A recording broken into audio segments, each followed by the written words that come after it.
sull'altopiano, paura tra Asiago e Gallio. Fortunatamente l'impressionante cono di vento non registra forti danni, più interventi per allagamenti in zona. Allerta temporale in tutto il Veneto fino alle 14 di domani. In depressione per una salatissima cartella di Equitalia, aveva deciso di farla finita buttandosi dal ponte. 42enne veneziano è stato salvato in extremis. Con un taglierino obbliga una minorenne a baciarlo, ma la ragazzina racconta tutto ai genitori. I carabinieri arrestano un 25enne.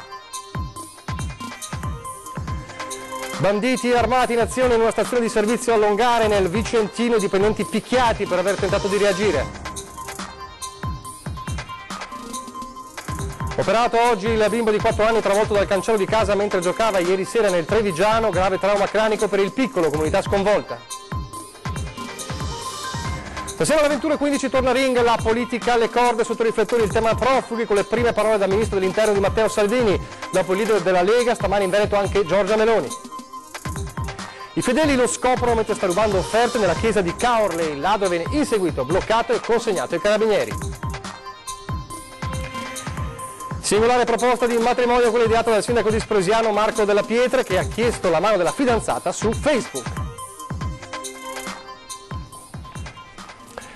Telespettatori di Antenna 3, buonasera e ben trovati l'edizione del Veneto dei nostri telegiornali. Chi ha seguito l'edizione delle 12:30 sa che dalla mezzanotte di oggi la Regione ha lanciato un'allerta meteo fino alle 14 di domani per forti temporali un po' in tutto il Veneto, però certamente nella zona dell'altopiano di Asiago non si aspettavano quello che hanno visto poco intorno alle 14:30 nel primo pomeriggio, ovvero una tromba d'aria che ha lasciato tutti con il fiato sospeso e paura ovviamente tra Asiago, Gallio e Foggia. Fortunatamente più scenografica, più paura che danni reali, con una stalla che ha subito diversi danni, ha fatto più danni in realtà poi il nubifragio che si è abbattuto in zona. L'allerta resta comunque nelle prossime ore.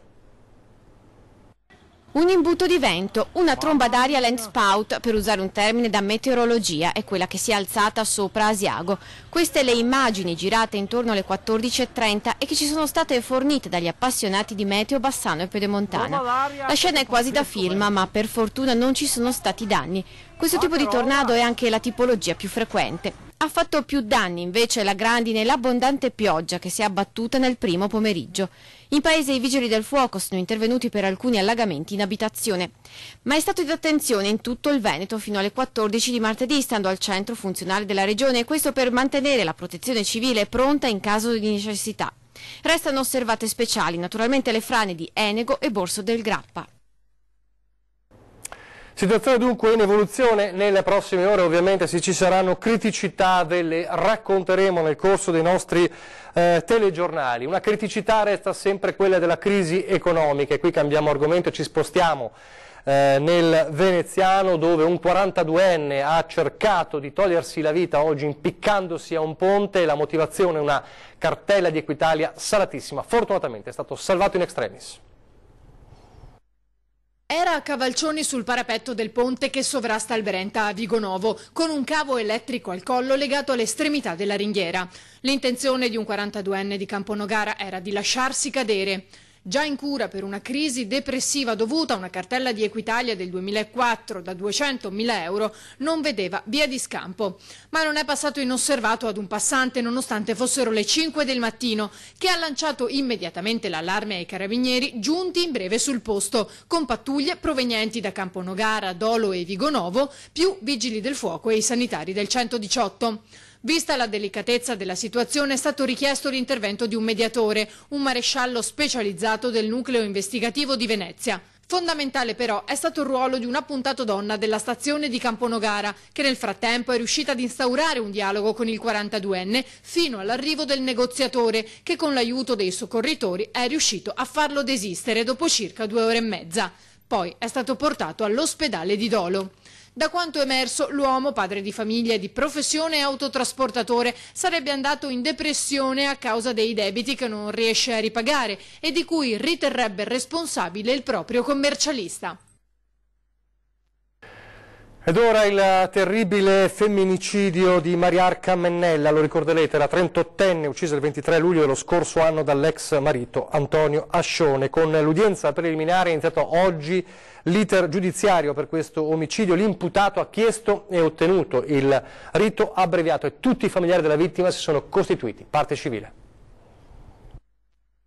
In tribunale a Venezia, davanti al GIP Massimo Vicinanza, si è celebrata stamani l'udienza preliminare per il rinvio a giudizio di Antonio Ascione, 44 anni, di Torre del Greco, reo confesso dell'assassinio dell'ex moglie Mariarca Mennella, che accoltellò a morte il 23 luglio dello scorso anno nell'abitazione della donna a Musile di Piave. C'è stata, con la mia assistenza, la costituzione di parte civile di tutti i familiari della povera persona offesa, il padre, le sorelle, il fratello e la sorella Assunta anche quale tutrice dei figli minorenni rimasti orfani di madre, con una costituzione di parte civile che è stata autorizzata dal giudice tutelare di Venezia. L'imputato ha fatto richiesta attraverso il suo legale Giorgio Pietramala di essere giudicato con rito abbreviato e ha anticipato che prima della discussione renderà l'interrogatorio davanti al giudice. Antonio Ascione, pur presente in aula, non ha proferito parola. I capi di imputazione a suo carico sono pesanti. Il PM Raffaele Incardona contesta ad Ascione, detenuto nel carcere veneziano di Santa Maria Maggiore, il reato di omicidio con diverse aggravanti, per avere commesso il fatto per futili motivi, la gelosia, per aver agito con premeditazione dopo aver reiteratamente minacciato di morte la moglie, per avere perpetrato il crimine contro il proprio coniuge e madre dei suoi figli e quindi aggravato dal vincolo di parentela, per aver aggredito la moglie nelle prime ore del mattino quando era ancora distesa a letto e incapace di opporre un'adeguata difesa.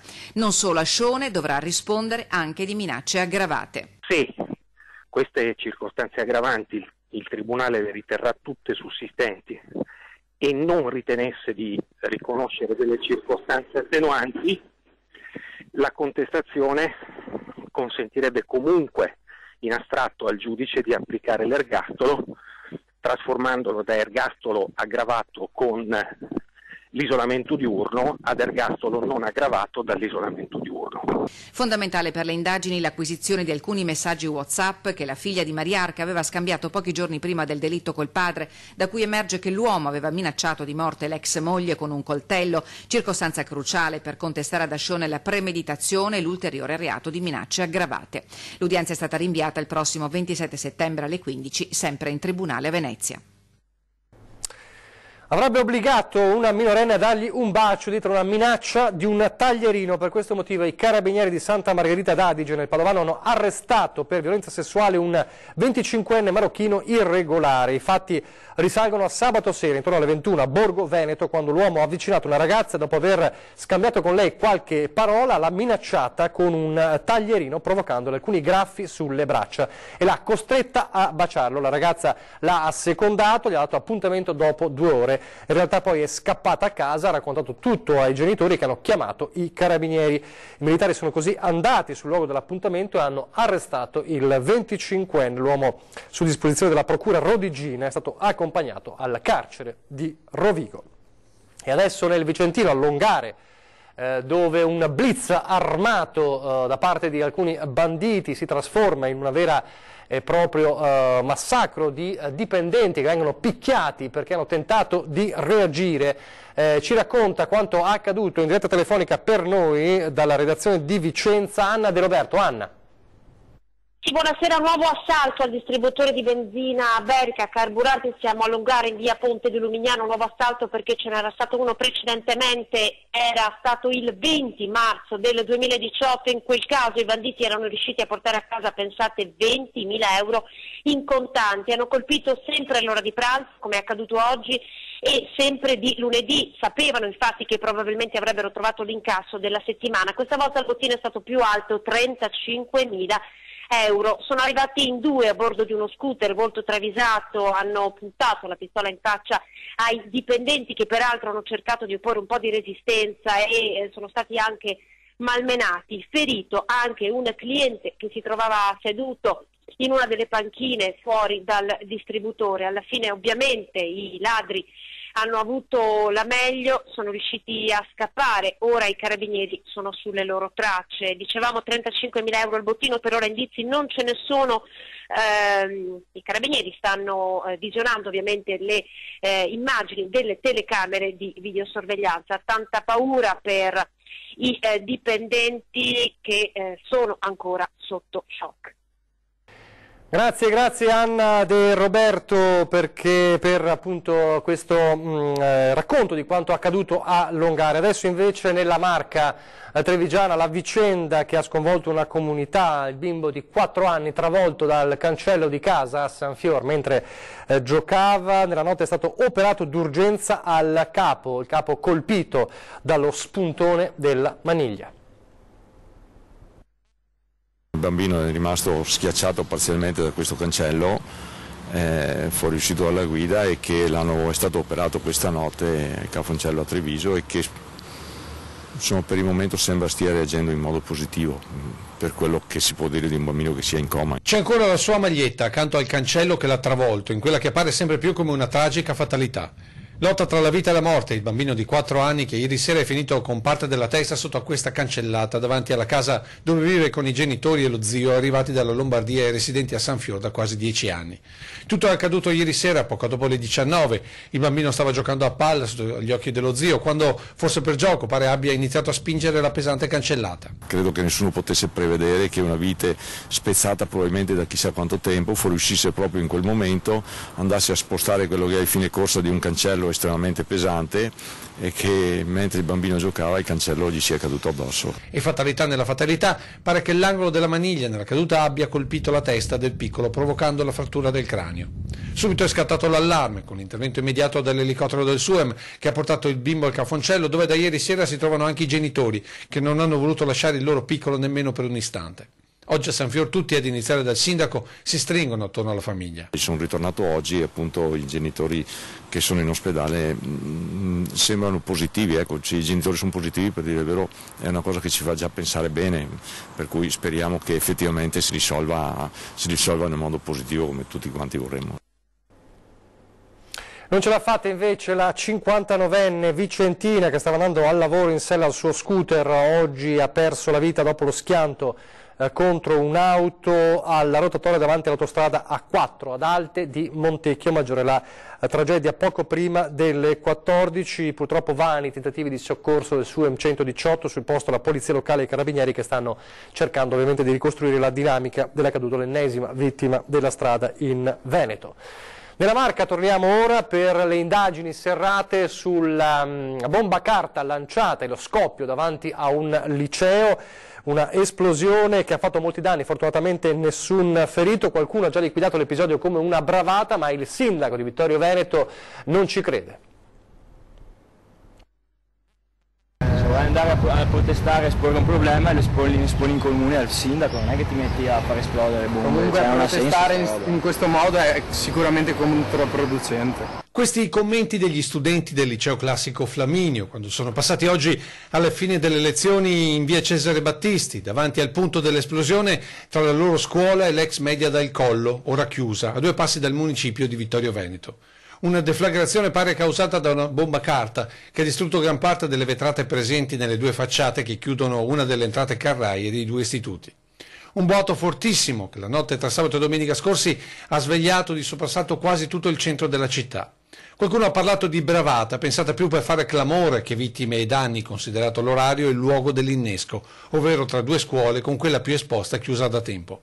Ma il sindaco non crede a questa ipotesi. Quello che fa riflettere è che 1 anno e mezzo fa è venuta nella notte alla conclusione del 150esimo del compleanno della città di Vittorio Veneto e questa volta si è venuto alla conclusione della festa della Repubblica del 2 giugno. Attentato a sfondo politico dunque, con i carabinieri che pare stiano indagando sia tra gli anarchici che tra gli indipendentisti. Fondamentali le immagini delle telecamere della zona che pare abbiano ripreso gli attentatori. Un atto che il sindaco collega ad altri episodi analoghi del recente passato. Ribadendo quelli probabilmente accaduti 1 anno e mezzo fa nel municipio con l'invio della lettera di minacce al sottoscritto assieme a delle pallottole. Prospettiva inquietante, considerando che tra 15 giorni ci sarà un altro evento che richiama allo Stato e all'unità della nazione, con la Dunata Triveneta degli Alpini. C'è più sorpresa che indignazione e per certi versi va bene così perché come l'altra volta la città ha reagito in maniera compatta contro quei vili attentati. Sono certo che lo farà anche questa volta, anzi oggi, visto che questa sera c'è il Consiglio Comunale, proporremo al Consiglio una dichiarazione unanime, ovviamente di condanna senza reticenze, come si dice, senza se, senza ma, contro atteggiamenti e attacchi vili e assolutamente indegni di questo tipo. La politica adesso con il Veneto, tappa del centrodestra in questi giorni tra Vicenza e Treviso, le due città capoluogo che vanno al voto il 10 di giugno, prima Matteo Salvini e oggi Giorgia Meloni, per parlare anche di temi ovviamente vicini al Veneto ma che riguardano il governo, e le prime uscite, come sapete, sono state proprio riguardanti la gestione della immigrazione. Un centrodestra spaccato a Roma, unito in diversi comuni che andranno al voto il prossimo 10 giugno, uno su tutti Treviso. Il leader della coalizione in questi giorni nel capoluogo della Marca per sostenere il candidato Mario Conte. Sabato è stata la volta del neo ministro dell'Interno Matteo Salvini, questa mattina invece a Treviso è arrivata la leader di Fratelli d'Italia Giorgia Meloni. La prima battuta è proprio sulla situazione quasi paradossale che si è venuta a creare all'interno del centrodestra. Il centrodestra aveva vinto le elezioni e il governo aspettava il centrodestra, sono maggioritari nei numeri, nelle idee vedremo. Certo Salvini finora ha dovuto fare diversi passi indietro, più di quanti ne abbia fatti Di Maio, però speriamo di poterlo aiutare a difendere determinate idee anche nell'attività di governo. Meloni che poi ha toccato l'argomento che in questo momento rappresenta una delle priorità per il ministro Salvini, ovvero quello dell'immigrazione. Salvini che sta studiando la possibilità di chiedere ai presidenti di regione di aprire dei centri di espulsione. È sempre una pezza, il grande tema è blocco navale al largo delle coste della Libia, per me quella era la nostra posizione, quella rimane la mia posizione. Noi dobbiamo andare in Europa e avviare una missione europea che tratti con i governi libici per arrivare a un blocco navale al largo delle coste della Libia, all'apertura in Africa degli hotspot, alla valutazione in Africa dei rifugiati, alla distribuzione solo dei rifugiati equamente nei 27 paesi dell'Unione Europea. I presidenti di regione secondo lei come accoglieranno questa richiesta? Dipenderà dai presidenti di regione, presumo. Avremo come sempre delle risposte variabili anche sulla base del partito di appartenenza, così ho un motivo di ritenere. Intanto domani in Lussemburgo la riunione dei ministri dell'interno europei, prima occasione ufficiale per il nuovo governo giallo-verde. Salvini non potrà esserci, impegnato al Senato con la fiducia. Manderò l'ambasciatore a Lussemburgo a dire no, perché la riforma del regolamento di Dublino che hanno inventato i geni di Bruxelles spedirebbe altri 100.000 immigrati in Italia e non mi sembra veramente il caso. Quindi quando noi contestiamo alcune regole europee contestiamo questo, non possiamo pagare per diventare un campo profughi. Per il tema immigrazione il ministro dell'interno chiede un po' di tempo per studiare le carte sulla sua scrivania. Una questione, questa nazionale, che diventa questione locale e così inevitabile un riferimento alla caserma Serena. Mi chiedevi la caserma Serena, ne parlerò col ministro. Devo chiedere al ministro.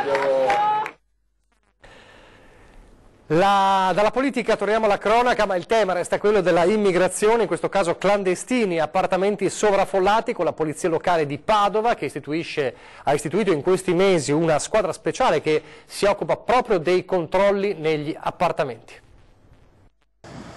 Bilancio dei primi mesi di attività per il nucleo conflitti abitativi, una squadra della polizia locale costituita da agenti che ricevono le segnalazioni dei cittadini, verificano le situazioni di difficile convivenza nei condomini, si confrontano con gli amministratori e cercano le opportune soluzioni. Evidentemente vengono effettuati anche controlli e così ecco il bilancio: 200 interventi nei confronti di prostitute, spacciatori e stranieri irregolari e 100 clandestini individuati, ovvero stranieri senza documenti, ospitati in cambio di 20-30 euro a notte. 127 le sanzioni per sovraffollamento con appartamenti trasformati illegalmente in dormitori, 4 le abitazioni sequestrate. E adesso una breve pausa pubblicitaria.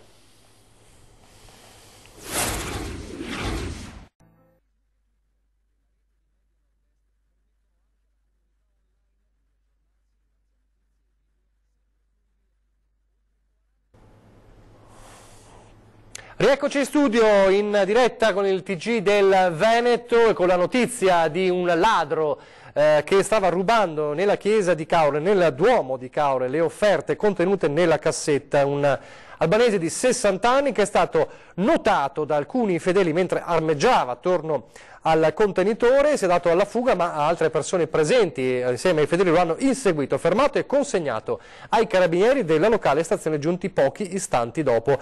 Prima di essere bloccato l'uomo era riuscito a fuggire all'assedio dei fedeli e aveva anche minacciato di morte coloro che lo avevano bloccato. Durante la perquisizione personale i militari hanno trovato all'interno di un marsupio monete e banconote con ancora evidenti segni della piegatura fatta per inserire all'interno della cassetta delle offerte. In questo caso i fedeli sono riusciti a consegnare il malvivente ai carabinieri. Adesso invece a Treviso, nella Marca trevigiana, a Spresiano, con un sindaco che sceglie la pagina Facebook per una proposta di matrimonio. Marco Della Pietra, sindaco di Spresiano, ha taggato la foto della sua bellissima compagna con una dichiarazione che in un momento ha scatenato il mondo web. Lei, dolcissima, capelli lunghi e biondi, ha risposto subito, con un fiume di parole, il suo sì. La coppia potrebbe convolare a nozze già a settembre, anche se molto emozionato, il sindaco dice che la data la devono ancora decidere. Ed oggi, a microfono, le parole per la prima volta gli si smorzano in gola, imbarazzato ed emozionato ci dice. No, ieri non voleva essere nulla di così, no? Allora io sono abituato a condividere molto spesso, no? Pensavo fosse una cosa più nostra e poi invece insomma, ha raggiunto tante altre persone, però credo che sia insomma, bello anche condividere i momenti felici. Quando parla della sua Alessandra gli si illuminano gli occhi, soprattutto oggi che Alessandra ha risposto alla sua dichiarazione. Ho avuto una risposta quasi commovente, è stato molto, molto bello anche perché insomma, la nostra quotidianità noi la viviamo, no? Molto intensamente e aver letto quello che ha scritto lei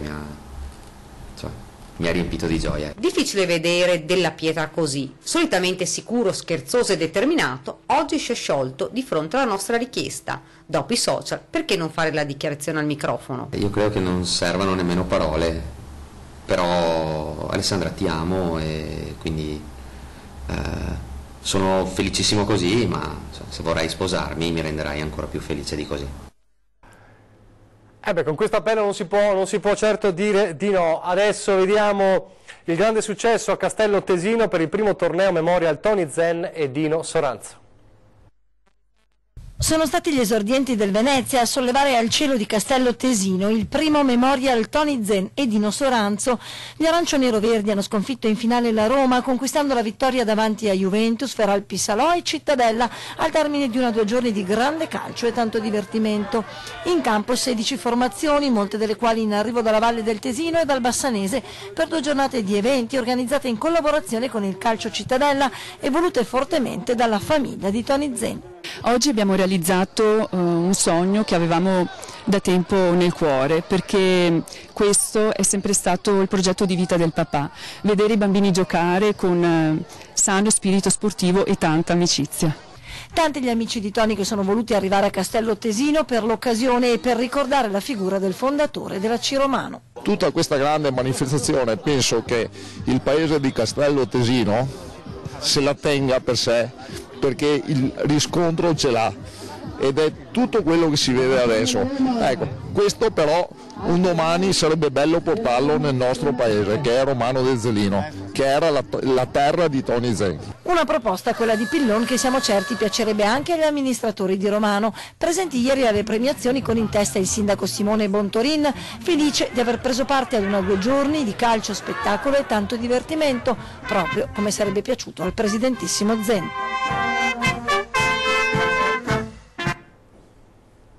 Said Caibi, candidato sindaco per Coalizione Civica per Treviso, è l'ospite di 20 e 10 dopo il telegiornale di Treviso, e poi in prima serata 21:15 torna a Ring, la politica alle corde, il titolo Profughi, è finita la pacchia, e ovviamente ogni riferimento alle parole di Matteo Salvini di questi giorni è ovviamente voluto. Si parla dunque non solo ma anche di migranti e gestione migranti con l'onorevole Sara Moretto del Partito Democratico, Enrico Zanetti, ex sottosegretario all'economia, Riccardo Barbisan della Lega e Simone Scarabella del Movimento 5 Stelle. È tutto, vi lascio le previsioni del tempo, grazie per averci seguito e arrivederci.